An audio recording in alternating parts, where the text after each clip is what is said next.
चलिए अब बात करते हैं क्वेश्चन पार्ट 14 में क्वेश्चन टॉप 20 के क्वेश्चन को कवर कर रहे हैं और आज क्वेश्चन नंबर 12वां हमारा कवर हो चुका है डायबिटीज के बारे में। 13वां क्वेश्चन आपके है डायबिटीज मिलेटस क्या होता है इसके बारे में बताइए। Classify hypoglycaemic agent with example.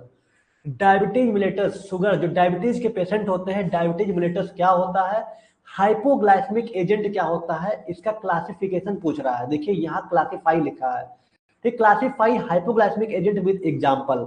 चलिए देखते हैं डायबिटीज मिलेटस होता क्या है, फिर हाइपोग्लाइसेमिक एजेंट का एग्जांपल के साथ बहुत बढ़िया तरीके से देखेंगे क्लासिफिकेशन, ठीक है।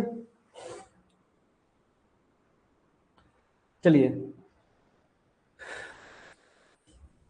तो यहाँ पे देखा जाए डायबिटीज मिलेटस क्या होता है, आपके मन में पहले से ही पता होगा कि सर डायबिटीज के बारे में, अच्छा मतलब शुगर के बारे में, ठीक है। कहते हैं ना घर में आजकल मैक्सिमम घरों में देखेंगे, यहाँ तक कि खुद मेरे पापा को भी डायबिटीज की प्रॉब्लम है, ठीक है। मतलब अक्सर देखेंगे सबके घर में कहीं ना कहीं कॉमन हो गया है डायबिटीज और बीपी, हाइपरटेंशन। हाइपरटेंशन तो फिर भी ठीक है, लेकिन डायबिटीज कॉमन हो गया है। क्यों? क्योंकि लोगों की लाइफ स्टाइल चेंज हो रही है, ठीक है। मीठा है आजकल के बहुत सारे, देखिए स्वीट्स वगैरह पे नहीं ध्यान रख रहे हैं, प्रॉपर मेडिटेशन या फिर योगा नहीं हो पाता है, तो ये कॉमन हो गया, सबके घर में मैक्सिमम देखा जाता है, ठीक है। हमारे ही घर में देखा जाए तो बहुत सारे लोगों को डायबिटीज है। तो ये डायबिटीज मिलेटस होता क्या है, हाइपोग्लाइसेमिक एजेंट क्या है, इसका क्लासिफिकेशन देखेंगे एग्जाम्पल के साथ, ठीक है।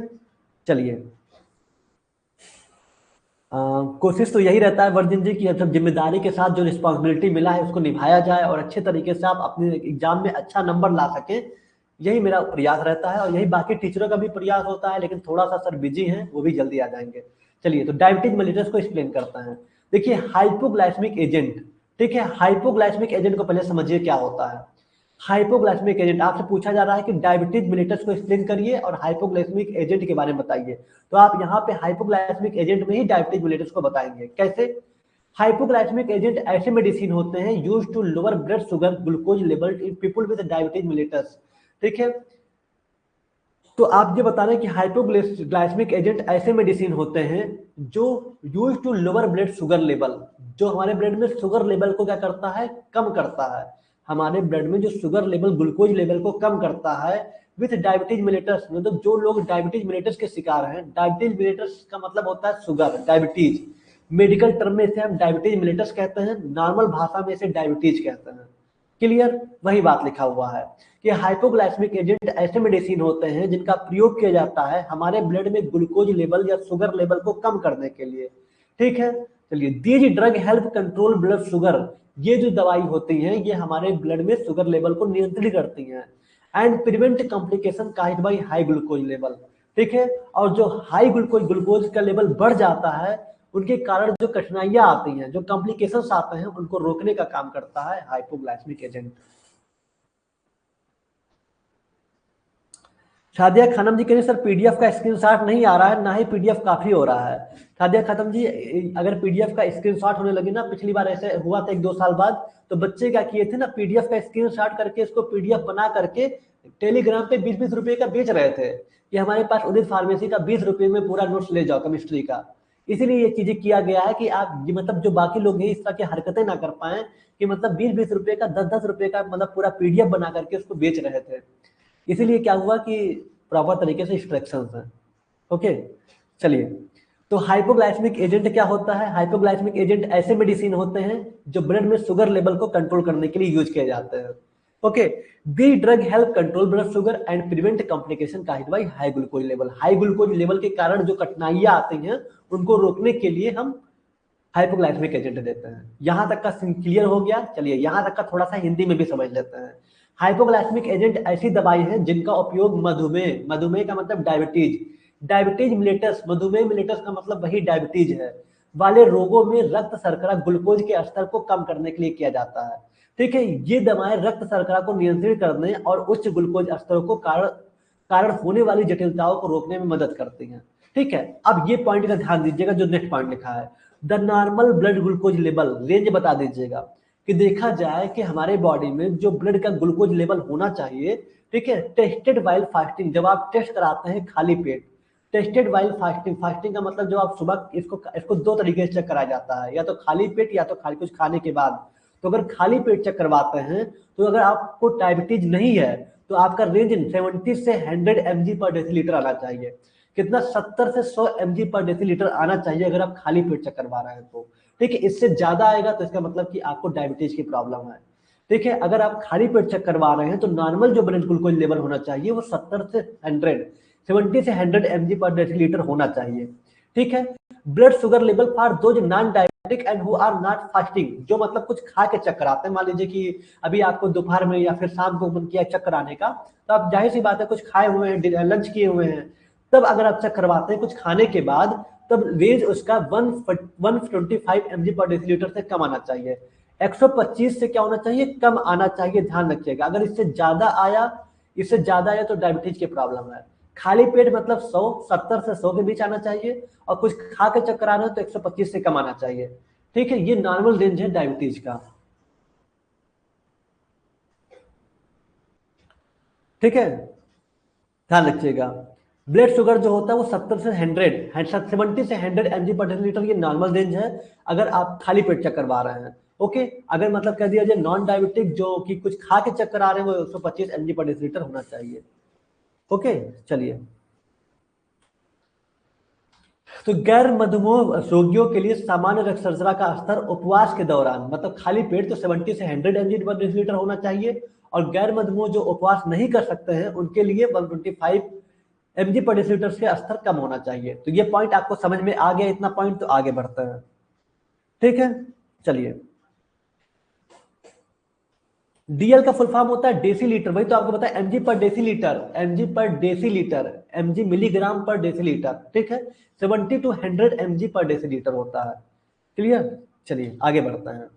अब देखिए रेंडम जो क्या कह रहे हैं कि रेंडम ब्लड शुगर कितना होता है, विक्की जी पूछा रेंडम ब्लड शुगर कितना होता है। यहाँ पे जो बताया जा रहा है आपको नॉर्मली रेंज बताया जा रहा है कि जो 70 से 100 है वो खाली पेट चेक कराने पर होता है, 150 से कम होना चाहिए अगर कुछ खा के चेक करा रहे हैं। ठीक है, तो रैंडम में रेंज जो आएगा इसी के बीच में आएगा जो कि आपका फास्टिंग वाला है। ठीक, चलिए आगे बढ़ते हैं। अब बात करते हैं डायबिटीज मिलेटस या फिर डायबिटीज। ठीक है, डायबिटीज मिलेटस कह सकते हैं या फिर डायबिटीज, जैसा कि यहाँ लिखा है डायबिटीज मिलेटस। ठीक है, डायबिटीज मिलेटस के बारे में थोड़ा सा बता देते हैं बस। देखिए डायबिटीज एक डिजीज होता है, या डायबिटीज मिलेटस एक तरह का डिजीज होता है। यहाँ पे मिलेटस कर दीजिएगा, आपके पेपर में मिलेटस पूछा है ना, तो आप मिलेटस कर दीजिएगा। डायबिटीज मिलेटस एक डिजीज होता है, कैसा disease, where blood sugar glucose level become too high, जहाँ पे ग्लूकोज लेवल बहुत ज्यादा बढ़ जाता है। क्यों, because the body does not produce enough insulin. क्यों बढ़ जाता है, क्योंकि आपको पता है कि ये पेनक्रियाज में बीटा सेल से एक हार्मोन रिलीज होता है जिसका नाम है इंसुलिन। हमारे बॉडी के पेनक्रियाज से एक हार्मोन रिलीज होता है, एक क्या नाम है इंसुलिन, कहाँ से, बीटा सेल से। इंसुलिन क्या करता है, इंसुलिन हमारे ब्लड में ग्लूकोज लेवल को मेंटेन करता है। समझ में आया, इंसुलिन जो हार्मोन होता है वो हमारे ब्लड में ग्लूकोज लेवल को मेंटेन करता है। अब मन में आया सर ग्लूकोज की जरूरत ही क्यों पड़ती है, ग्लूकोज अगर नहीं होता तो हमें ऊर्जा कैसे मिलता, खाना खाने के बाद जो एनर्जी मिल रहा है वो एनर्जी कैसे मिलता। ठीक है, नहीं मिलता ना कहीं ग्लूकोज की आवश्यकता है, हमें कार्बोहाइड्रेट की जरूरत है हमारे बॉडी में। ठीक है, जब हम खाना खाते हैं वो ग्लूकोज में कन्वर्ट होता है, फिर हमें ऊर्जा मिलता है, सेल से एब्जॉर्ब होकर हमें एनर्जी मिलता है, जो आप सेकेंड ईयर में बायोकेमिस्ट्री में पढ़ेंगे कैसे मिलता है। ठीक है, तो यहाँ पे जो हमारे पेनक्रियाज के बीटा सेल से जो रिलीज होता है इंसुलिन, इसका काम यही है कि ब्लड में ग्लूकोज लेवल को मेंटेन करना। ठीक है, तो यही लिख रहा है कि डायबिटीज मिलेटस एक ऐसा बीमारी है जहां पे ब्लड शुगर ग्लूकोज लेवल बहुत ज्यादा बढ़ जाता है। क्यों बढ़ता है, दे does not produce enough insulin, पर्याप्त मात्रा में इंसुलिन प्रोड्यूस नहीं होता, या फिर can not use insulin properly, या फिर इंसुलिन तो बन रहा है लेकिन इंसुलिन अपना काम नहीं कर पा रहा है, ऐसे में डायबिटीज मिलेटस हो जाता है। ठीक है, ध्यान दीजिएगा, मधुमेह एक ऐसी बीमारी है जिससे रक्त शर्करा ग्लूकोज का स्तर बहुत अधिक हो जाता है, क्योंकि शरीर पर्याप्त इंसुलिन का उत्पादन नहीं करता है या इंसुलिन का ठीक से उपयोग नहीं कर पाता है। क्लियर, देखिए दो टर्म आते हैं, आपको पता होगा ये भी कि टाइप 1, ठीक है, टाइप 1 डायबिटीज होता है और दूसरा होता है टाइप 2। ठीक है, आपको लिखने की जरूरत नहीं, बस खाली समझ लीजिए। देखिए दो तरह के डायबिटीज होते हैं, टाइप 1 टाइप 2, मैक्सिमम घरों में देखा जाएगा, वहां पे टाइप 2 डायबिटीज पाया जाता है। क्या अंतर है, जैसा कि हम बताए आपको कि जो पेनक्रियाज के बीटा सेल से एक हार्मोन रिलीज होता है जिसका नाम है इंसुलिन, इसका मेन काम यही है कि हमारे ब्लड में ग्लूकोज लेवल को मेंटेन करना। ठीक है, अब अगर इंसुलिन ही रिलीज ना हो, सोचिए पेनक्रियाज के बीटा सेल से इंसुलिन हार्मोन ही रिलीज ना हो, तब कैसे ब्लड शुगर को मेंटेन करेगा। ठीक है, तो ऐसे भी सिचुएशन आती है कि जहां पेनक्रियाज के बीटा सेल से इंसुलिन ही रिलीज नहीं होता है। अब ऐसे में पेशेंट जिंदा कैसे रहेगा, तो उसे हमेशा जिंदगी भर इंसुलिन का इंजेक्शन लगता है, उसे जिंदगी भर इंसुलिन का इंजेक्शन लगता है। और वो आते हैं टाइप 1 डायबिटीज में, बहुत खतरनाक होता है, वो टाइप 1 डायबिटीज में आते हैं, उन्हें जिंदगी भर इंसुलिन का इंजेक्शन दिया जाता है। ठीक है, कि मतलब पेनक्रियास से सोचिए, जो बीटा सेल से इंसुलिन रिलीज ही नहीं हो रहा है, तब बताइए इंसुलिन कैसे मेंटेन करेगा ब्लड ग्लूकोज लेवल को, तो उनको जिंदगी भर इंसुलिन का इंजेक्शन लगता है। ठीक है, टाइप 2 क्या होता है, टाइप 2 डायबिटीज क्या होता है, टाइप 2 डायबिटीज मान लीजिए पेनक्रियास के बीटा सेल से इंसुलिन हार्मोन रिलीज तो हुआ, लेकिन वो क्या होता है, काम ही नहीं कर पाता है। ठीक है, ब्लड में ग्लूकोज लेवल को मेंटेन नहीं कर पाता है, इंसुलिन भले है लेकिन वो काम नहीं कर पाता। क्यों ऐसा होता है, अपनी डेली लाइफ स्टाइल, हम लोग को ज्यादातर आराम पसंद है। ठीक है, एक्सरसाइज योगा कुछ ध्यान देते नहीं है, जब भी मन करा मीठा खा लिए। ठीक है, तो ऐसे में क्या होता है, इंसुलिन तो बन रहा है लेकिन सही से काम नहीं करता है, तो इंसान बस वही दवा खाएगा, मेटफॉर्मिन गिल्मीप्राइड स्टार्ट कर देगा। ऐसे में क्या होगा, वो चीजें क्या करें, मेंटेन तो होंगी लेकिन रेजिस्टेंस बना लेंगी, मतलब उसकी आदत पड़ जाती है, फिर जिंदगी भर दवा खाना पड़ता है। ठीक है, परहेज करना पड़ता है। ओके, अगर इंसान खाली योगा एक्सरसाइज सही तरीके से करे, अगर उसको टाइप 2 डायबिटीज है तो, और स्टार्टिंग है, लेट हो गया तो अलग बात है, लेकिन स्टार्टिंग है और टाइप 2 डायबिटीज है, खाली उसको परहेज करना है और योगा करना है, अच्छे तरीके से मेडिटेशन करना है और योगा करना है, एक्सरसाइज करना है, तो उससे क्या होता है, जो इंसुलिन हार्मोन्स है ये इसमें ब्लड के शुगर को लेवल को मेंटेन करना शुरू कर देगा और डायबिटीज की प्रॉब्लम खत्म हो जाएगी। ठीक है, इसमें वेट लॉस बहुत तेजी से होता है, क्यों, क्योंकि प्रॉपर तरीके से ग्लूकोज मिलेगा नहीं, ऊर्जा रहेगा नहीं, तो जाहिर सी बात है वेट कम होगा। तो टाइप 1 सबसे खतरनाक होता है, जहां इंसुलिन हार्मोन ही नहीं बनता, जिंदगी भर इंजेक्शन दिया जाता है। और टाइप 2 में क्या होता है, इंसुलिन बन तो रहा है लेकिन सही से काम नहीं करता है। ओके, चलिए बहुत अच्छी बात है। तो बेसिक चीजें आप यहाँ पे बता सकते हैं। आपसे क्वेश्चन में पूछा था कि हाइपोग्लाइसेमिक एजेंट के बारे में, उसकी क्लासिफिकेशन, डायबिटिक मिलेटस के बारे में। तो पहले हाइपोग्लाइसेमिक एजेंट क्या होता है, ऐसी दवाइयां जो डायबिटीज मिलेटस या डायबिटीज के उपचार में यूज की जाती हैं उसे ही बोलते हैं। नॉर्मल जो ब्लड ग्लूकोज लेवल होता है, खाली पेट 70 से 100 mg पर डेसीलीटर, अगर कुछ खा के चेक करवा रहे हैं तो 125 mg पर डेसीलीटर से कम आना चाहिए। ठीक है, चलिए बाकी डायबिटीज मिलेटस समझ में आया कि एक तरह की बीमारी होता है जहां पे ब्लड में ग्लूकोज लेवल का स्तर बहुत ज्यादा बढ़ जाता है। क्यों, क्योंकि प्रॉपर इंसुलिन नहीं बन पा रहा है, या इंसुलिन बन रहा है तो सही से काम नहीं कर रहा है। ठीक है, चलिए क्वेश्चन आपको दिखा दें हम कि explain diabetes mellitus, classify hypoglycaemic agent with example. Diabetes mellitus को एक्सप्लेन करिए और क्लासिफिकेशन बताइए, हाइपोग्लाइसेमिक एजेंट जो पढ़े इसका क्लासिफिकेशन एग्जांपल के साथ। ठीक है, तो चलिए हाइपोग्लाइसेमिक एजेंट बता दिए हैं, अब यहाँ पे आप एग्जांपल बता दीजिए, एग्जांपल तभी आपको समझ में आएगा। चलिए हम यहाँ एग्जांपल यहाँ लिख दे रहे हैं, जब आप क्लासिफिकेशन लिखेंगे। हालांकि आपको थोड़ी बहुत दवा पता है, जैसे मेटफॉर्मिन, आपको पता है मेटफॉर्मिन आता है। ठीक है, अगर थोड़ा बहुत जानते होंगे तो मेटफॉर्मिन आता है, गिल्मी प्राइड आता है। ठीक है, गिल्मी प्राइड आता है। ठीक है, मेटफॉर्मिन आता है, गिल्मी प्राइड आता है, तो ये सब लिख दीजिए। ग्लाइबिन क्लेमाइड आता है, अभी आप पढ़ेंगे तो आपको याद हो जाएगा, परेशान मत होइएगा एग्जाम्पल को लेकर। अब चलिए हम थोड़ा डायबिटीज मिलेटस के बारे में थोड़ा सा देख लिए, कोई दिक्कत नहीं है। अब हम देखते हैं क्लासिफिकेशन, जो सबसे ज्यादा इंपॉर्टेंट है क्लासिफिकेशन। ठीक है, क्लासिफिकेशन को देखते हैं कि इसका क्लासिफिकेशन क्या है हाइपोग्लाइसेमिक एजेंट का। तो चलते हैं ब्लैक स्क्रीन पे, बहुत बड़े बड़े ड्रग लिखे हैं लेकिन हमें सारा नहीं पढ़ना है, जितना आसान हो सकता है उतने आसान तरीके से आपको क्लासिफिकेशन याद कराएंगे। ठीक है, चलते हैं। ओरल एंटी डायबिटिक ड्रग, इसको हम क्या बोलते हैं,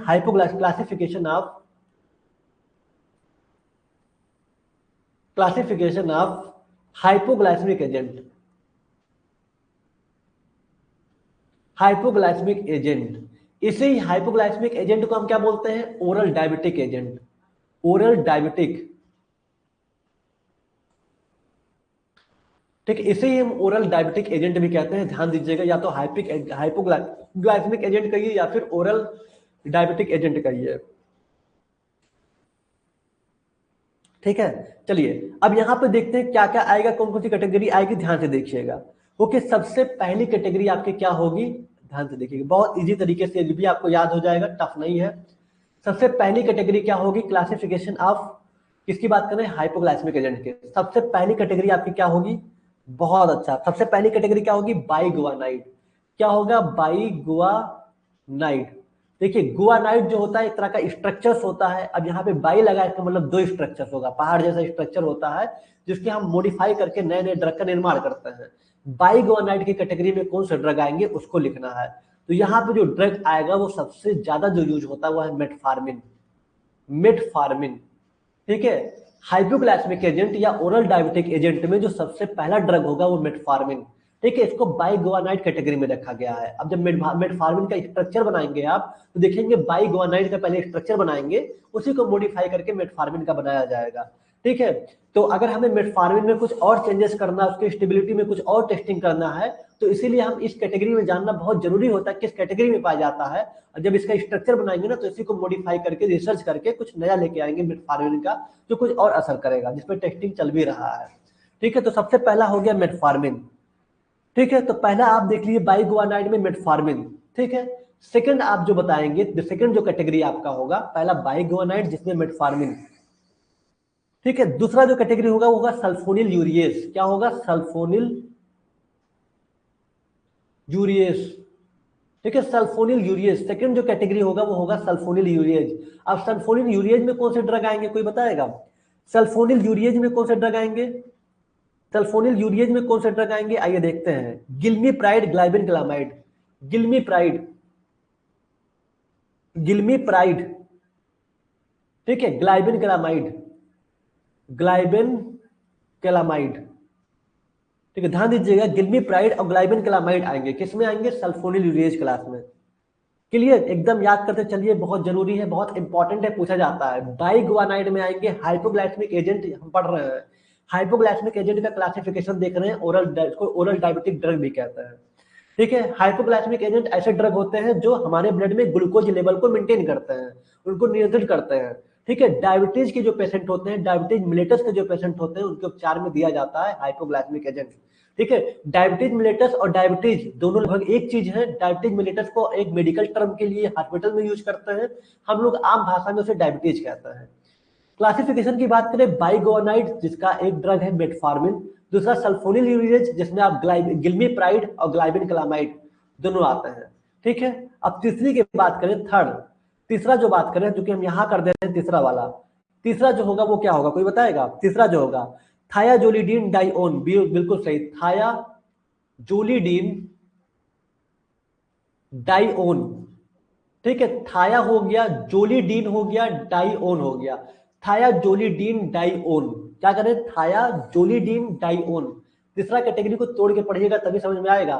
थाया हो गया, उसके बाद जोली हो गया, फिर डीन हो गया, फिर डाई हो गया, फिर ओन हो गया, थायाजोलिडीन डाइओन, ठीक है। इसमें कौन से ड्रग आएंगे? थायाजोलिडीन डाइओन में कौन से ड्रग आएंगे? आपको दिख रहा है ना क्लियर? चलिए, दिख रहा है। यहाँ पे जो ड्रग आएंगे उसके नाम लिखते हैं, क्या आएंगे? पियोग्लिटाजोन, बहुत अच्छा, पियोग्लिटाजोन, पियोग्लिटाजोन आएंगे। बस हमें लगता है कि इतना आप लोग याद कर लेंगे, इतना सफिशियंट है, इससे ज्यादा भी बहुत सारे ड्रग हैं, उसको भी लिख सकते हैं, लेकिन हाँ फिलहाल जो आपको मिनिमम लिखना है वो इतना लिख के आना है। तीन कैटेगरी खाली बताए हैं आपको जो कि आसान है। बाइगुआनाइड में मेटफॉर्मिन, सल्फोनिल यूरिएज में आपका गिल्मीप्राइड, ग्लाइबेनक्लामाइड, और थायाजोलिडीन डाइओन में पियोग्लिटाजोन। क्या ये याद हो जाएगा? हाँ बिल्कुल बिल्कुल, इसके बाद भी अगर आपको याद है तो वो भी आप लिख सकते हैं, क्योंकि क्लासिफिकेशन अभी देखिए आपको जो मिलेगा उसमें देखिए लिखा हुआ है, बहुत सारे ड्रग दिए गए हमें दिखा रहे हैं आपको, लेकिन कम से कम इतना याद करके लिख के आना है आपको, बाइगुआनाइड, सल्फोनिल यूरिएज और थायाजोलिडीन डाइओन, ठीक है। तो यहाँ पे मेटफॉर्मिन आता है बाइगुआनाइड में, सल्फोनिल यूरिएज में गिल्मीप्राइड, ग्लाइबेनक्लामाइड, और थायाजोलिडीन डाइओन में पियोग्लिटाजोन, ठीक है। इसको याद कर लीजिएगा, इतना तो कम से कम मिनिमम लिख के आइएगा, इससे आसान नहीं हो सकता, ठीक है। बाकी आप देख सकते हैं यहाँ पे कैसे लिखा हुआ है क्लासिफिकेशन में, यहाँ पे पूरा कैटेगरी है, enhance insulin secretion, overall overcome insulin resistance, biguanide AMP activator में मेटफॉर्मिन, थायाजोलिडीन डाइओन में पियोग्लिटाजोन, ठीक है। ग्लूकोसाइड इनहिबिटर्स में एकार्बोस आता है, मिग्लिटॉल आता है, ठीक है, और बहुत सारे देखिए यहाँ पे सीटाग्लिप्टिन आता है, डाइपेप्टाइडिल पेप्टाइडेस इनहिबिटर्स में आपका सीटाग्लिप्टिन आता है, उसके बाद देखिए सल्फोनिल यूरिएज में आपका ग्लिपिजाइड आता है, गिल्मीप्राइड आता है, लेकिन आपको इतना नहीं पढ़ना है, जो आपको बताए हुए हैं, जितना आपको बताए हैं वही पढ़ना है, उसको हम ऐड कर दे रहे हैं आपके नोट्स में जो अभी हम किए हुए हैं, ठीक है, उसको आपके नोट्स में ऐड कर देंगे, जिससे आप बहुत अच्छे तरीके से समझ जाएंगे।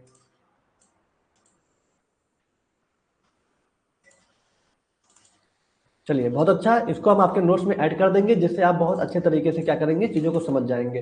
तो यहाँ पे क्लासिफिकेशन ऑफ हाइपोग्लाइसेमिक एजेंट में बाइगुआनाइड, सल्फोनिल यूरिएज और थायाजोलिडीन।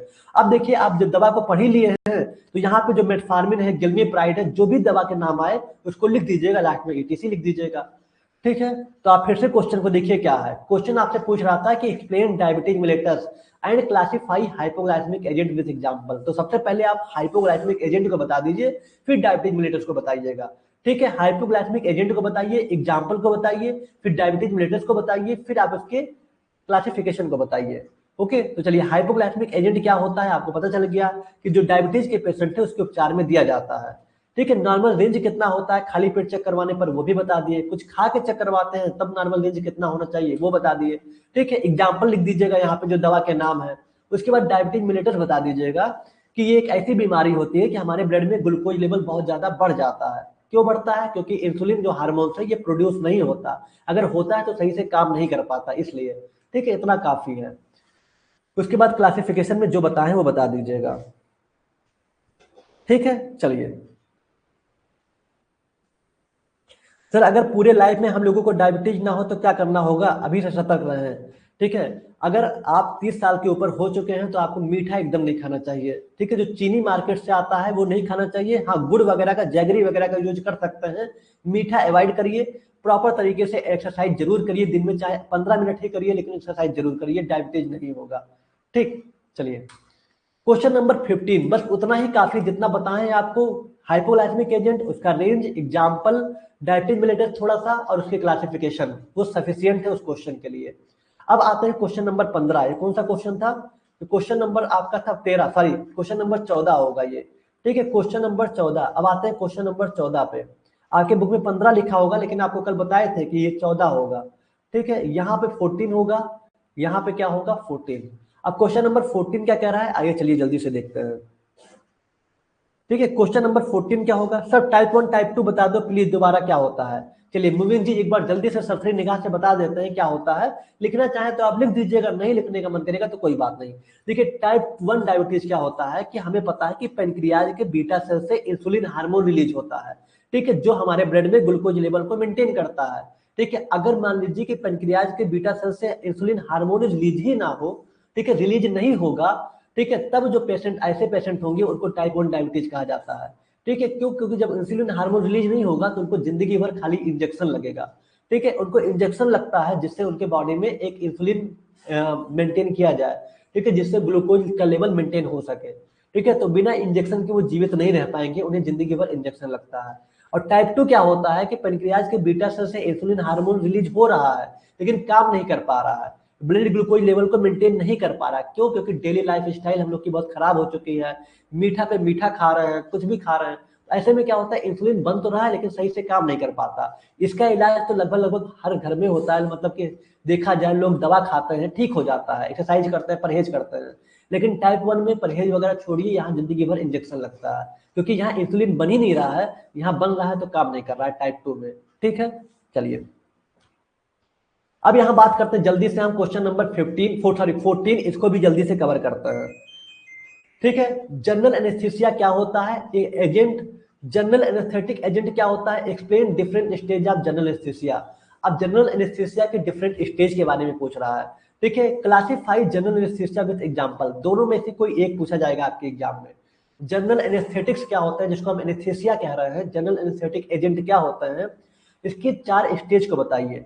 ठीक है, सामान्य एनेस्थेटिक एजेंट को परिभाषित करें, सामान्य एनेस्थेटिक्स के विभिन्न चरणों की व्याख्या करें, उदाहरण के साथ सामान्य एनेस्थेटिक को परिभाषित और वर्गीकृत करें। ठीक है, अब चलिए देखते हैं एनेस्थीसिया के बारे में, जल्दी से पढ़ लेते हैं। देखिए, एनेस्थीसिया आप लोग सुने होंगे अक्सर, जब किसी की सर्जरी होती है, किसी का कुछ भी मतलब ऑपरेशन करवाना होता है, तो डॉक्टर एक शून्य शून्य की सुई देते हैं, जिसे को हम एनेस्थीसिया कहते हैं। किसकी सुई देते हैं? शून्य की सुई देते हैं, जिसको एनेस्थीसिया कहते हैं। पेशेंट पूरा एकदम मतलब वो फील नहीं कर पाता सेंसेशन को, उसको दर्द नहीं होता, और डॉक्टर भी बिना आराम के सर्जरी वगैरह जो करना होता है कर लेते हैं। ठीक है, चलिए, तो एनेस्थीसिया ऐसे ड्रग होते हैं या ऐसे एजेंट होते हैं, टेम्परेरी, परमानेंट नहीं, टेम्परेरी रिड्यूस या एलिमिनेट सेंसेशन, जो टेम्परेरी कुछ देर के लिए सेंसेशन, जो संवेदना है उसको क्या करते हैं, रोक देते हैं। खासकर जो दर्द होता है ना, वो दर्द नहीं होता फिर। तो अलाउ मेडिकल प्रोसीजर या surgeries to be perform without discomfort, जो डॉक्टर होते हैं बिना डिस्कम्फर्ट के आराम से सर्जरी वगैरह कर लेते हैं, क्योंकि ऐसे दवाई होती है वो टेम्परेरी क्या करती है, कम कर देती है दर्द को, सेंसेशन को, जो संवेदना है, जिससे डॉक्टर बिना मतलब कोई डिस्कम्फर्ट के सर्जरी वगैरह कर लेते हैं। कैसे रोकता है ये? They work by blocking nerve signal in the body, ये हमारे बॉडी में नर्व सिग्नल को ही ब्लॉक कर देता है। सोचिए अगर हम यहाँ पे अभी दबा रहे हैं, हमको दर्द हुआ, क्यों हुआ कि यहाँ के प्रॉपर स्पाइनल कार्ड के थ्रू सिग्नल पहुंचा ब्रेन के पास, और ब्रेन तुरंत पार्टिकुलर ऑर्गन को सिग्नल दिया, ठीक है, कि यहाँ पे हाथ दबा रहे, दर्द हो रहा है। लेकिन अगर हम इंजेक्शन लगाए, हल्का दर्द हुआ, सिग्नल तो पहुंचा लेकिन सिग्नल को ही ब्लॉक कर दिया, सिग्नल उस ऑर्गन पे नहीं पहुंच पाया जहां पे इंजेक्शन लगा, मान लीजिए, तो वहां पे सिग्नल क्या हुआ, नहीं पहुंच पाया, तो वो इंसान क्या हो जाएगा, शून्य हो जाएगा, ठीक है, उसको फील नहीं होगा बिल्कुल। तो they work by blocking nerve signal in the body, हमारे बॉडी के नर्व सिग्नल को ब्लॉक कर देता है, जिससे हमें दर्द नहीं होता, ठीक है।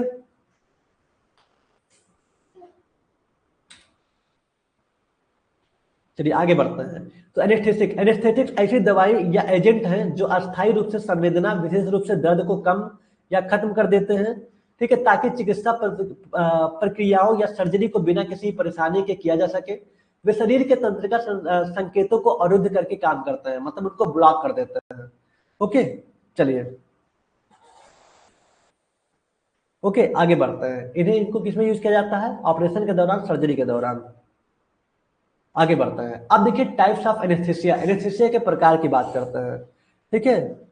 एनेस्थीसिया के प्रकार की बात करते हैं कि कितने प्रकार के होते हैं। ओके चलिए, एनेस्थीसिया के प्रकार की बात करें तो ये 4 टाइप्स के होते हैं, जर्नल एनेस्थीसिया, लोकल, रीजनल और टॉपिकल। 4 प्रकार के होते हैं, जर्नल, लोकल और रीजनल और टॉपिकल।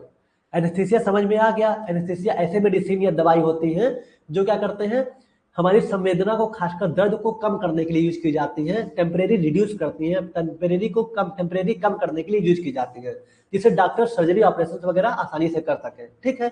ये हमारे नर्व सिग्नल को ही ब्लॉक कर देते हैं। अब ये 4 प्रकार की बात आ गया है, एक जर्नल, एक लोकल, एक रीजनल, एक टॉपिकल। सामान्य, स्थानीय, क्षेत्रीय और स्थानिक, ठीक है। जर्नल, लोकल, रीजनल और टॉपिकल। आपके पेपर में पूछा जाएगा खाली इस जर्नल एनेस्थीसिया, ठीक है, इसका टारगेट लिया जाता है कि जनरल जो एनेस्थीसिया है इसका आप बताइए क्लासिफिकेशन। जनरल एनेस्थीसिया का क्लासिफिकेशन एग्जांपल के साथ पूछा जाता है, ठीक है। चलिए तो ये भी देखेंगे, बाकी भी एनेस्थीसिया के बारे में देख लेंगे, और ये जो 4 स्टेज है ना, स्टेज क्या क्या है उसको देख लेंगे। चलिए, तो एनेस्थीसिया आपको समझ में आ गया है। 4 टाइप के होते हैं, जनरल, लोकल, रीजनल और टॉपिकल। पहले जनरल को देखते हैं, उसके क्लासिफिकेशन को कवर कर देते हैं, बाकी लोकल, रीजनल को भी देख लेंगे, ठीक है।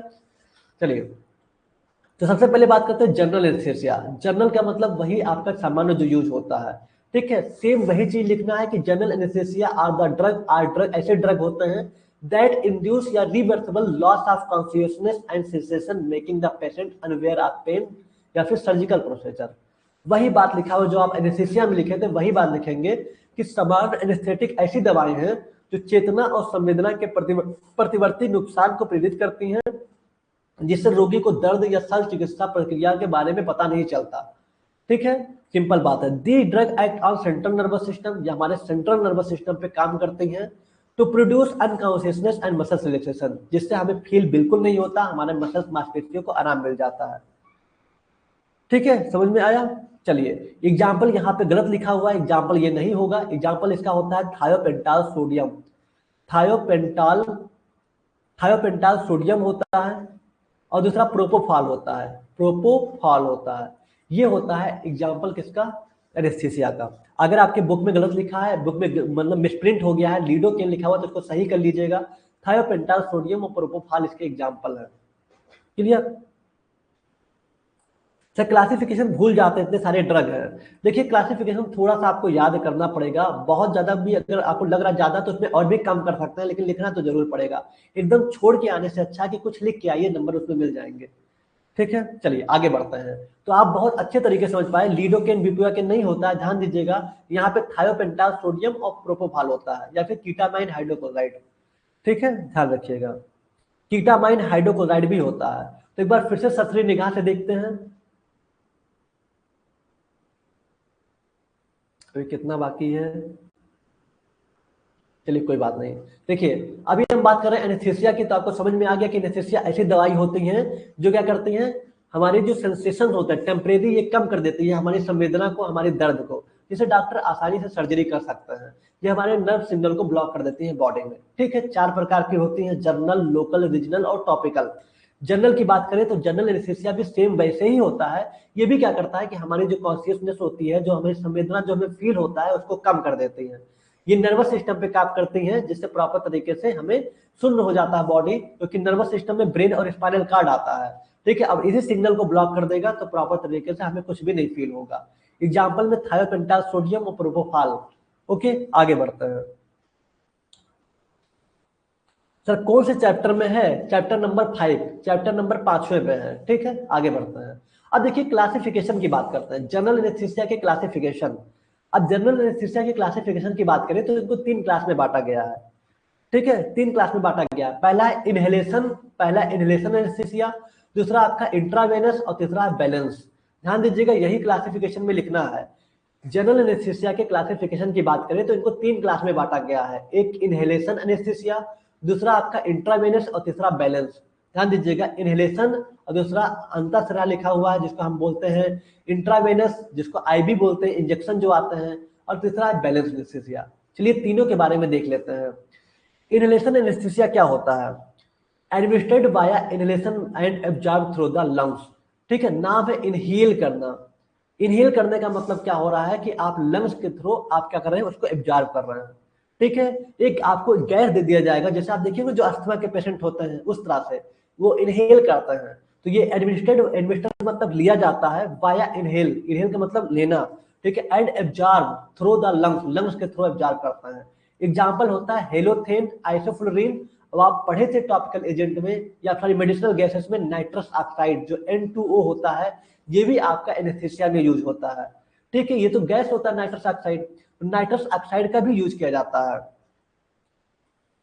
ठीक है, एब्जॉर्ब का मतलब उसको लेना, तो यहाँ पे इनहेल किया जाता है, उसको एब्जॉर्ब किया जाता है लंग्स के थ्रू। इसके एग्जांपल है हेलोथेन, आइसोफ्लोरिन और नाइट्रस ऑक्साइड। दो आप याद कर लीजिएगा, हेलोथेन और नाइट्रस ऑक्साइड, जो कि इंपॉर्टेंट है। ठीक है, चलिए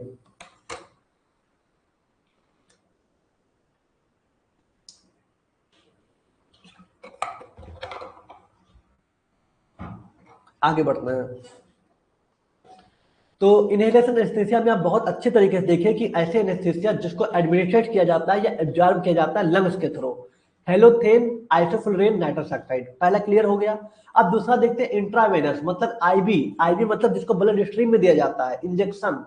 तो administrated directly into the blood stream, जिसको डायरेक्टली अपने ब्लड में दिया जाता है for rapid injection of anaesthesia. Anaesthesia के मान लीजिए जल्दी सर्जरी करना है, उसको इंट्रावेनस एनेस्थीसिया देंगे, तुरंत लगाएंगे, तुरंत मतलब थोड़ी देर में सुन्न हो जाएगा। ठीक है, एग्जाम्पल में प्रोपोफाल, थायोपेंटाल सोडियम, कीटामाइन हाइड्रोक्लोराइड, HCl। ठीक है, यही एग्जाम्पल किसके थे? जनरल एनेस्थीसिया के। यही हम सामान्य एनेस्थीसिया के एग्जाम्पल में बताए थे। प्रोपोफाल, थायोपेंटाल सोडियम, कीटामाइन हाइड्रोक्लोराइड, ये सब क्या है? इंट्रावेनस एनेस्थीसिया होता है। ठीक है, ध्यान रखिएगा। आईएम का फुल फॉर्म होता है इंट्रामस्कुलर। ठीक है, आईवी क्या होता है? इंट्रावेनस। क्लियर? चलिए, तो इंट्रावेनस एनेस्थीसिया जो हम ब्लड स्ट्रीम में देते हैं हम, और रैपिड काफी तेजी से असर करता है। उसके एग्जांपल है प्रोपोफाल, थायोपेंटाल सोडियम, कीटामाइन हाइड्रोक्लोराइड। एंड लास्ट आपका आता है बैलेंस एनेस्थीसिया। बैलेंस में क्या होता है? बैलेंस में क्या होता है? बैलेंस में क्या होता है? एक combination of inhalation and intravenous anaesthesia. Combination of inhalation और इंट्रावेनस, दोनों का कॉम्बिनेशन, मतलब इंट्रावेनस के साथ साथ इनहेलेशन दिया जाता है। ठीक है, is use to achieve optimal effect of minimal side effect. मतलब इफेक्ट को बढ़ाने के लिए आप देख पा रहे हैं जो बैलेंस एनेस्थीसिया, जो इनहेलेशन है, यहाँ पे मान लीजिए कोई पेशेंट बहुत ज्यादा घबरा रहा है कि उसकी सर्जरी होनी है, उसको पहले नाइट्रस ऑक्साइड दिया जाएगा। नाइट्रस ऑक्साइड क्या करेगा? उसके मन को शांत करेगा, उसे अच्छा फील कराएगा। उसके बाद फिर हम यहाँ पे बैलेंस देते हैं, जो दोनों का काम करता है। ठीक है, ये बैलेंस में दोनों आता है। देखिए यहाँ पे combination of propofol and nitrous oxide और प्रोपोफाल दोनों का कॉम्बिनेशन दिया जाएगा, जो कि एक मन को शांत करता है और एक शून्य करने में यूज किया जाता है। ठीक है, तो ये तीनों याद रखिएगा, एक इनहेलेशन, एक इंट्रावेनस, एक बैलेंस एनेस्थीसिया। ओके, फिर से पढ़ देते हैं। सांस के माध्यम से प्रशासित और फेफड़ों के माध्यम से अवशोषित, ये होता है आपका इनहेलेशन, इनहेल करना। हेलोथेन, आइसोफ्लोरिन, नाइट्रस ऑक्साइड इसके एग्जांपल है। उसके बाद है इंट्रावेनस, जिसको आईवी इंजेक्शन के फॉर्म में आता है। एनेस्थीसिया के तेजी से प्रेरणा के लिए सीधे रक्त प्रवाह में प्रसारित किया जाता है। प्रोपोफाल, थायोपेंटाल सोडियम, कीटामाइन आते हैं। ठीक है, उसके बाद आता है संतुलित। देखिए कीटामाइन भी लिख सकते हैं, कीटामाइन हाइड्रोक्लोराइड भी लिख सकते हैं, बात एक ही, दोनों में से कोई एक लिख देंगे तब भी सही चलेगा। बैलेंस एनेस्थीसिया की बात करें तो इनहेलेशन और अंतःशिरा मतलब इनहेलेशन और जो इंट्रावेनस एनेस्थीसिया था, इसके संयोजन का उपयोग न्यूनतम दुष्प्रभाव के साथ इष्टतम प्रभाव मतलब ऑप्टिमम प्रभाव प्राप्त करने के लिए किया जाता है। ओके, ध्यान रखिएगा। उदाहरण के लिए प्रोपोफॉल और नाइट्रस ऑक्साइड का संयोजन, प्रोपोफॉल और नाइट्रस ऑक्साइड का संयोजन होता है। ठीक है, चलिए प्रोपोफॉल और नाइट्रस ऑक्साइड का कॉम्बिनेशन दिया जाता है। क्लियर? चलिए तो फिर से एक बात देख लेते हैं, बैलेंस एनेस्थीसिया को समझ लेते हैं, जहां कंफ्यूज हो गया हो। बैलेंस एनेस्थीसिया में कॉम्बिनेशन दिया जाता है, किसका? इंट्रावेनस का और इनहेलेशन का। इनहेलेशन और इंट्रावेनस का कॉम्बिनेशन दिया जाता है। ओके, कॉम्बिनेशन क्यों देते हैं? क्योंकि अच्छा इफेक्ट आ सके, जहां पेशेंट का पहले मन शांत हो सके फिर सुन लो। ओके, तो प्रोपोफॉल देखिए ये किसका एग्जाम्पल है, ये है इंट्रावेनस का, और नाइट्रस ऑक्साइड किसका एग्जाम्पल है? इनहेलेशन का। तो प्रोपोफॉल और नाइट्रस ऑक्साइड का कॉम्बिनेशन ही कहलाता है बैलेंस एनेस्थीसिया। ठीक है, चलिए तो ये आपका क्लासिफिकेशन हो गया। थोड़ा सा आगे बढ़ते हैं, अब देखते हैं, पढ़ते हैं लोकल एनेस्थीसिया। 4 टाइप्स के होते हैं ना, एक जनरल था, जनरल की भी आप देखिए और उसके क्लासिफिकेशन को भी देख लिए, जिसमें आप देखिए इनहेलेशन, इंट्रावेनस और बैलेंस।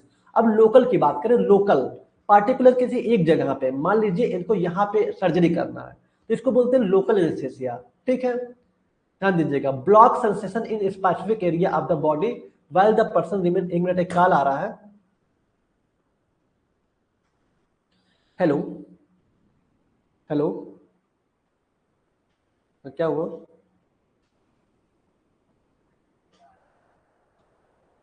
क्या? नहीं नहीं, ऐसा कुछ नहीं है।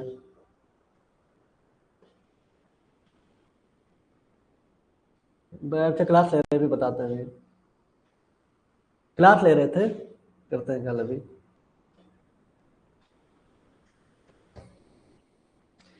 मेरे छोटे भाई का फोन था, और चलिए कोई बात नहीं। तो लोकल एनेस्थीसिया की बात करें, block sensation in specific area of the body. ठीक है, शरीर के एक विशिष्ट क्षेत्र में संवेदना को अवरुद्ध करते हैं। ठीक है, मान लीजिए कहीं दांत का ऑपरेशन करवाना हो तो ऐसे में। नहीं नहीं, एक मिनट, एक कॉल आ रहा है, ये नहीं लिखना है पेपर में, ध्यान दीजिएगा। ये हमारी आपको मतलब बताए हुए कॉल आ रहा है, आपको बस यही लिखना है। ठीक है, लोकल एनेस्थीसिया आप जनरल देख चुके हैं, उसके क्लासिफिकेशन देख चुके हैं। वहां पे है इनहेलेशन, और एक आपका हो गया, एक इनहेलेशन हो गया, इंट्रावेनस हो गया, वैलेंस हो गया। लोकल की बात करें, block sensation in specific area of the body, किसी एक एरिया को टारगेट करता है, जिसको लोकल कहते हैं। While the person remain conscious, जो कि पर्सन जो होता है प्रॉपर तरीके से उसको दर्द वहां ना हो। लीडोकेन बुपिवाकेन, ये लोकल एनेस्थीसिया के एग्जांपल हैं। लीडोकेन बुपिवाकेन, याद रखिएगा, लीडोकेन बुपिवाकेन ये लोकल एनेस्थीसिया के एग्जांपल है। लोकली किसी बॉडी में किसी पार्टिकुलर जगह पे अगर शून्य करना हो तो वो है local anaesthesia. Lidocaine bupivacaine example है। ठीक है, चलिए आगे बढ़ते हैं। तीसरा है रीजनल, रीजनल एनेस्थीसिया। ठीक है, 4 टाइप्स के बताए थे, general anaesthesia, local anaesthesia, regional anaesthesia और टॉपिकल एनेस्थीसिया। रीजनल क्या होता है? Numb a larger area by targeting specific nerve. ठीक है, किसी बड़े एरिया को टारगेट करना हो तो वहां पे रीजनल एनेस्थीसिया यूज होता है। ठीक है, या फिर रीजन्स ऑफ द बॉडी, जैसे स्पाइनल या एपिड्यूरल एनेस्थीसिया।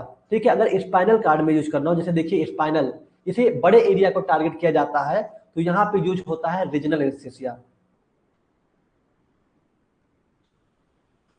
ठीक है, वो होता है रीजनल एनेस्थीसिया। ठीक है, इसका एग्जांपल है रोपिवाकिन और एपिड्यूरल लिडोकेन। ओके, ध्यान दीजिएगा, रोपिवाकिन एपिड्यूरल लिडोकेन होता है। शरीर के विशिष्ट तंत्रिकाओं या क्षेत्रों को लक्षित करके एक बड़े क्षेत्र को शून्य करना, जैसे स्पाइनल एरिया को। ठीक है, रिपिवाकेन और एपिड्यूरल लिडोकेन ये एग्जांपल है। समझ में आ रहा है ना आपको? पहला आपको जनरल एनेस्थीसिया बताया, फिर से सुनिए एक बार, शास्त्रीय निगाह से आपको बता रहे हैं। जनरल एनेस्थीसिया जिसमें आप समझ पाए हैं कि ये जो होता है कि प्रॉपर तरीके से शून्य कर दिया जाता है हमारे बॉडी को। ठीक है, जैसा आप पढ़े थे कि यहाँ पे टेम्परेरी शून्य कर दिया जाता है, जिससे आपको जो सेंसेशन फील ना हो सके और डॉक्टर आराम से सर्जरी ऑपरेशन कर सके। ठीक है, ये हमारे नर्व सिग्नल को ब्लॉक कर देता है, यही जनरल एनेस्थीसिया है। एग्जाम्पल में आपका प्रोपोफॉल हो गया, कीटामाइन, हाइड्रोक्लोराइड, थायोपेंटासोडियम, ये 3 प्रकार में इसको बांटा गया है। एक आपका हो गया इनहेलेशन, और दूसरा हो गया इंट्रावेनस, और तीसरा हो गया बैलेंस। ठीक है, इनहेलेशन मतलब जो आप इनहेल करते हैं, लंग्स के द्वारा एब्जॉर्ब करते हैं। एग्जाम्पल में आपको क्या बताए थे? एग्जाम्पल में नाइट्रस ऑक्साइड हो गया। ठीक है, नाइट्रस ऑक्साइड हो गया, और आप देखिए क्या है, nitrous oxide, isoflurane, halothane, halothane, isoflurane, nitrous oxide, जिसमें से हेलोथेन और नाइट्रस ऑक्साइड बहुत इंपॉर्टेंट है। दूसरा आपको बताया इंट्रावेनस, जो कि डायरेक्ट ब्लड स्ट्रीम में दिया जाता है एजी एक्शन के लिए, प्रोपोफॉल थायोपेंटाल सोडियम है। और यहाँ पे बैलेंस की बात करें तो यहाँ पे प्रोपोफॉल और नाइट्रस ऑक्साइड का कॉम्बिनेशन होता है, ठीक है, जहाँ पे इसके इफेक्ट को और बढ़ाया जा सके। उसके बाद आपको बताया गया यहाँ पे लोकल, जो किसी लोकली एरिया को टारगेट करता है वो लोकल होता है, लिडोकेन बुप्वाकेन। उसके बाद रीजनल, किसी बड़े एरिया को जैसे स्पाइनल एरिया को टारगेट करता है वो रीजनल एनेस्थीसिया होता है, ठीक है। रुपिवाकेन, एपिड्यूरल, लिडोकेन इसके एग्जांपल है। लास्ट आपका आता है टॉपिकल एनेस्थीसिया। देखिए मान लीजिए क्रीम के फॉर्म में आता है, इसको क्रीम के फॉर्म में आता है, applied directly to the skin या mucous membrane to numb the surface area. ये जल के फॉर्म में आता है, क्रीम के फॉर्म में आता है। जब डॉक्टर को मान लीजिए यहाँ पे दांत की सर्जरी करनी है तो उसको जल के फॉर्म में यहाँ पे लगा देंगे, ठीक है। आप क्या पढ़ रहे हैं, आप पढ़ रहे हैं टॉपिकल। टॉपिकल का मतलब होता है कि क्रीम के फॉर्म में, जल के फॉर्म में। तो डॉक्टर यहाँ पे मान लीजिए लगा दिए, अब इनको यहाँ पे कुछ पता नहीं चलेगा, दर्द यहाँ गायब हो जाएगा। अब यहाँ पे जो सुई लगा रहे हैं, इंजेक्शन लगा रहे हैं, यहाँ पे इनको पेन नहीं होगा, ठीक है, ध्यान दीजिएगा। तो इनको बोलते हैं क्या, टॉपिकल एनेस्थीसिया। टॉपिकल का मतलब ही समझ जाइएगा कि क्रीम की बात कर रहा है, जल की बात कर रहा है, ठीक है। तो इसको बोलते हैं टॉपिकल एनेस्थीसिया, जहां पे डॉक्टर क्या करेंगे, इसको जल के फॉर्म में लगाएंगे, फिर उसके बाद उसको शून्य करेंगे, फिर दर्द नहीं होगा। तो applied directly to the skin, इसको स्किन पे अप्लाइड डायरेक्टली किया जाता है। म्यूकस मेम्ब्रेन, मतलब यही म्यूकस मेम्ब्रेन होता है हमारे त्वचा, ठीक है, जिससे वो एरिया क्या होता है, शून्य, नम का मतलब होता है शून्य हो जाता है। बिंजोकेन प्रालोकेन, एग्जाम्पल क्या है, बिंजोकेन प्रालोकेन, ये है आता टॉपिकल एनेस्थीसिया। सतह क्षेत्र को शून्य करने के लिए सीधे त्वचा या श्लेष्म झिल्ली पर लगाया जाता है। बेंजोकेन और प्रालोकेन इसके एग्जाम्पल है, ठीक है। चलिए बहुत अच्छी बात है। अब आगे पढ़ते हैं। सर हमारी सर्जरी हुई है, उसमें एनेस्थीसिया इंजेक्शन लगाया गया था, इसलिए मुझे समझ आ गया। बहुत अच्छी बात है अंकित जी, लेकिन आप ये जो बताए हुए हैं अच्छी बात है, लेकिन बाकी लोग इससे ये मोटिवेट होंगे क्या, इससे मोटिवेट कैसे होंगे, कहेंगे सर हमें, मेरी सर्जरी नहीं हुई थी, हमें कैसे समझ में आएगा, ठीक है, तो थोड़ा कंफ्यूज हो जाएंगे, ठीक है। तो इसको आप इस चीज का बताइए, ठीक है, मतलब ऊपर वाला ना करे आपका दोबारा ऐसा कुछ हो, ठीक है, आप हमेशा स्वस्थ रहें। ये कोई मतलब मोटिवेशन का तरीका नहीं। दूसरे कहेंगे सर हमारी सर्जरी नहीं हुई थी, हमें तो समझ में नहीं आया, नहीं, यहाँ आप पढ़िए, चीजों को समझिए, समझ में आ जाएगा, ठीक है। चलिए आगे बढ़ते हैं। अब देखिए आपका पूरा क्वेश्चन कंप्लीट हो गया है, पूरा क्वेश्चन कंप्लीट हो गया, जो भी चीज देखना चाहते थे सब पढ़ चुके हैं। जैसे एनेस्थीसिया क्या होता है ये आप देखे, ठीक है, टाइप भी देख लिए, जनरल, लोकल, रीजनल, टॉपिकल। और जनरल के हम पूरे क्लासिफिकेशन बता दिए कि इसको 4 टाइप में बांटा गया है, ठीक है। पहला आपका सामान्य, जिसको इनहेलेशन कहते हैं, सॉरी इनहेलेशन एनेस्थीसिया पहला बांटा गया है। दूसरा आपका इंट्रावेनस, तीसरा बैलेंस, बस यही आपको पढ़ के बता देना है। उसके बाद फिर आ जाएगा दूसरा वाला, दूसरा क्या था आपका, टॉप लोकल था, फिर रीजनल था, फिर टॉपिकल। लोकल भी बता दिए जो लोकली एरिया को टारगेट करता है, ठीक है। रीजनल बता दिए कोई लार्ज एरिया जैसे स्पाइनल कार्ड एरिया को टारगेट करता है। और टॉपिकल का मतलब जो जल के फॉर्म में आता है, जिसको हम लगाते हैं अपने स्किन पे, फिर हम वहां करते हैं। तो 4 बता दिए। अब क्वेश्चन क्या पूछ रहा था, डिफाइन जनरल एनेस्थीसिया, ये बता दिए। Agent, explain different stage of general anaesthesia, अच्छा ये स्टेज भी पूछ रहा है, ठीक है। 4 स्टेज आपको बता दे रहे हैं कि कैसे कैसे काम करता है, ठीक है। स्टेज पूछ रहा है जनरल एनेस्थीसिया का क्या है। क्लासिफिकेशन तो हम बता ही दिए एग्जाम्पल के साथ, ये स्टेज भी पूछ रहा है, तो चलिए थोड़ा सा स्टेज भी देख लेते हैं, कभी कभी स्टेज भी आ जाता है, ठीक है। चलिए ज्यादा नहीं बताएंगे, थोड़ा सा बताएंगे जिससे आप याद कर लिए, बहुत थोड़ा सा है, ठीक है, 5 मिनट और लगेंगे। देखिए स्टेज क्या है, तो यहाँ पे 4 स्टेज बताएंगे जनरल एनेस्थीसिया के, ठीक है। पूरा नहीं बताएंगे, बस सिंपल बताएंगे।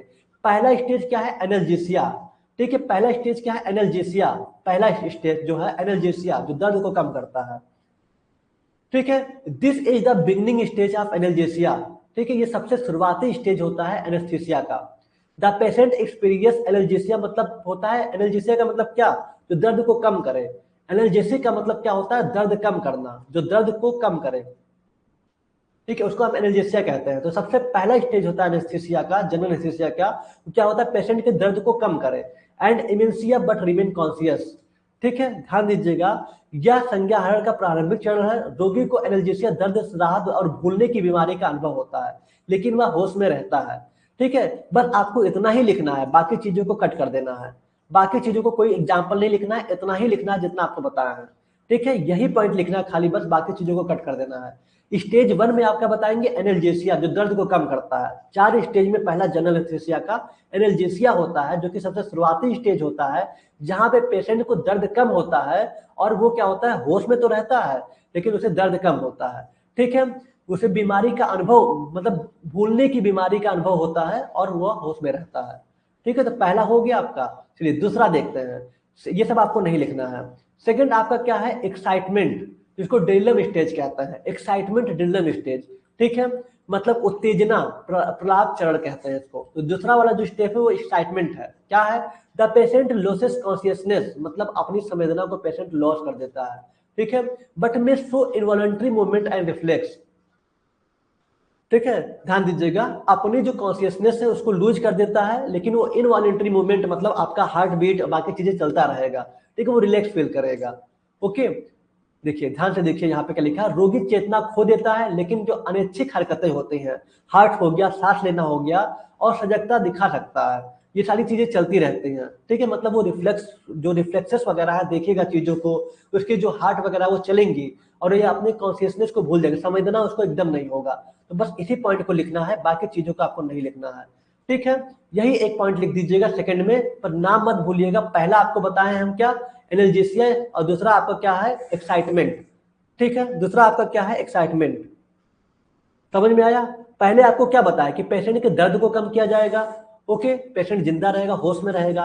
दूसरा क्या बताया गया, एक्साइटमेंट, जिसमें पेशेंट तो होश में रहेगा लेकिन पूरी तरीके से क्या हो जाएगा, अपनी संवेदना को लूज कर देगा, मतलब उसे दर्द होना कम एकदम हो जाएगा, मतलब ऑपरेशन के लिए तैयार रहेगा, ठीक है।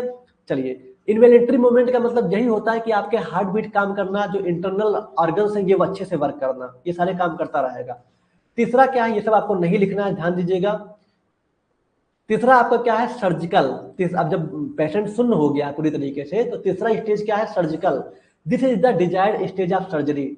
ये आपका क्या है, डिजायर्ड स्टेज होता है सर्जरी का, क्योंकि पेशेंट पूरी तरीके से अनकॉन्शियस हो चुका है, उसको बिल्कुल दर्द नहीं हो रहा है, मसल्स एकदम आराम हो चुके हैं, कोई पेन वगैरह नहीं हो रहा है। इतना ही दो लिखना है, बाकी चीजों को कट कर दीजिएगा। तीसरा है सर्जिकल एनेस्थीसिया, जो कि सब मतलब कह सकते हैं कि सर्जरी के लिए पेशेंट तैयार है, पूरी तरीके से अनकॉन्शियस हो चुका है, मसल्स वगैरह उसके आराम हो चुके हैं, कोई दर्द नहीं होगा, ठीक है। यह सर्जरी के लिए वांछित चरण होता है। तीसरा वाला, रोगी पूरी तरह से बेहोश हो जाता है, मांसपेशियां एकदम आराम हो जाती हैं और दर्द का कोई एहसास नहीं होता, ठीक है। देखिए, अनकॉन्शियस में मतलब क्या होता है कि जब सर्जरी होता है तो पूरी तरीके से वो अपने मन को शांत करता है, वो गहरी नींद में सो जाता है वो, ठीक है। चलिए, तो ये दो पॉइंट आपको लिखना, बाकी चीजें को नहीं लिखना है। और चौथा जो होता है मिडलरी पैरालिसिस, ओवरडोज स्टेज। कभी कभी सिचुएशन ऐसे आते हैं ना कि ओवरडोज देना पड़ता है। This is the dangerous stage indicating overdose of anaesthesia. यहाँ पे एनेस्थीसिया को ओवरडोज दिया जाता है, ठीक है, जो कि गंभीर रिस्पायरेटरी और cardiovascular depression due to failure of medullary centre of brain stem. देखिए यहाँ पे क्या होता है, ये खतरनाक चरण है जो एनेस्थीसिया के ओवरडोज को दर्शाता है, ठीक है। ये क्या करता है, इसके कारण गंभीर श्वसन और हृदय संबंधी अवसाद होता है। लेकिन आपको इतना खाली लिखना है, पहला यही पॉइंट लिखना है, जो पॉइंट आपको बताएं बस यही लिखना है, ठीक है। कहाँ गया ये वाला, खाली यहीं तक का ही लिखना है, ध्यान रखिएगा, यही पॉइंट, बाकी चीजों को नहीं लिखना है, ठीक है। एक बार चलिए फिर बता दे रहे हैं आपको, जिससे आपको समझ में आ जाए कहाँ कहाँ क्या लिखना था। देखिए, यहाँ पे हम पढ़ाए आपको कि 4 स्टेज होते हैं, ठीक है, 4 स्टेज होता है जो जनरल एनेस्थीसिया का। पहला आपका है एनाल्जेसिया, सीधी सीधी बात करिए, दर्द को कम करने के लिए 2 पॉइंट लिखना है कि ये सबसे स्टार्टिंग फेज होता है, ठीक है। इसमें पेशेंट फील क्या करेगा कि उसको दर्द से आराम मिल जाएगा, वो होश में रहेगा लेकिन उसको दर्द से आराम मिल जाएगा।